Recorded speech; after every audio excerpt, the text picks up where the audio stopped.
এ পর্বে আমরা দেখব কিভাবে অ্যাকাউন্ট ম্যানেজমেন্ট করতে হবে। সাইডবার থেকে অ্যাকাউন্ট সিলেক্ট করব, এখান থেকে ক্রেডিটে ক্লিক করব। ক্রেডিট থেকে আপনার সেলগুলো অটো এখানে জেনারেট হয়ে অ্যাড হয়ে যাবে। এর বাইরে আপনার কোনো ইনকাম থাকলে ক্রিয়েট ক্রেডিটে ক্লিক করার পর এখানে অ্যামাউন্ট দিবেন, টাইটেল দিবেন, এখানে টাইটেল বা ইনকাম সোর্স দিবেন। ইনকাম সোর্স চাইলে এখান থেকে আপনি অ্যাড করে নিতে পারবেন এবং ডেট থাকবে এখানে, ওয়ালেট কোথায় আপনার টাকাটা যোগ হবে সেটা সিলেক্ট করবেন এবং ডিসক্রিপশন লিখে এখানে সেভ করবেন। সেভ করলে ক্রেডিটে অ্যাড হয়ে যাবে। এরপর ডেবিটে আপনার ক্রিয়েট ডেবিটের অপশনে যেয়ে এখানে অ্যামাউন্ট দিবেন, ডেবিট পারপোজটা দিবেন এখানে এবং ডেবিট পারপোজ চাইলে এখান থেকে অ্যাড করতে পারবেন।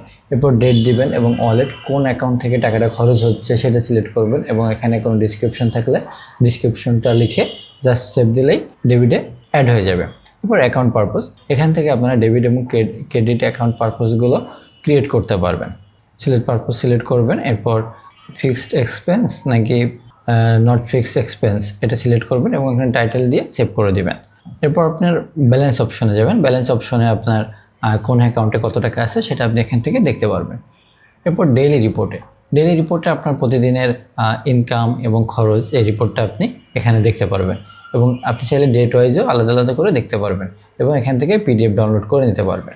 ব্যালেন্স ট্রান্সফার থেকে আপনার এখান থেকে এক ব্যালেন্স থেকে অন্য ব্যালেন্সে ট্রান্সফার করতে পারবেন। যেমন বিকাশের টাকাটা আপনি ক্যাশে ট্রান্সফার করবেন, তো এখান থেকে অ্যাড ব্যালেন্স ট্রান্সফারে ক্লিক করে বিকাশ সিলেক্ট করবেন। বিকাশ সিলেক্ট করার পর বিকাশে কত টাকা আছে সেটা এখানে শো করবে। এখন এখান থেকে বিকাশ থেকে ক্যাশে যাবে কত টাকা, 1000 টাকা ক্যাশে যাবে। এখান থেকে কস্ট যদি প্রয়োজন হয় তাহলে এখানে কস্ট দিবেন, যদি প্রয়োজন না হয় দিবেন না। এখানে কোনো কমেন্ট থেকে লিখে সেভ করলেই এটা অ্যাকাউন্টে যোগ হয়ে যাবে।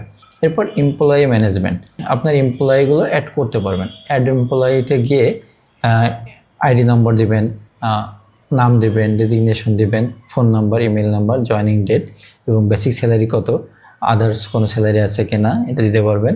এরপর অ্যাড্রেস দিবেন, অ্যাড্রেস দেওয়ার পরে এখানে ছবি দিয়ে সেভ করলে আপনার ক্রিয়েট হয়ে যাবে। ক্রিয়েট হয়ে এরকম শো করবে, এখান থেকে আপনি এডিট করতে পারবেন এবং দেখতে পারবেন।